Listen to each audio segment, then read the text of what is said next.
My parents don't regard hadith mostly and say the Quran is all we need. MashaAllah, your parents need a lot of guidance, Ya Mustafa.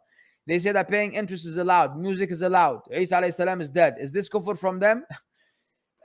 If someone is presented with the evidences from the Quran that the Sunnah is authoritative and that they must believe in the Sunnah and they reject the Sunnah, then yes, they're disbelieved in Islam. You cannot be a Qur'ani Muslim. There's no such thing as a Qur'ani Muslim. If you're a Qur'ani, you're not a Muslim anymore. If you're a Qur'ani, i.e. you only believe in the Quran, you're not a Muslim anymore. Now, we only give them the benefit of the doubt that they might be ignorant. And therefore, they need to be educated about the issue by someone who's qualified to show them ayat from the Quran, which have no other interpretation except that you have to believe in the Sunnah of the Prophet ﷺ. Once that is done and they reject it, they are in trouble. If they don't know any better, then we hope someone will educate them soon.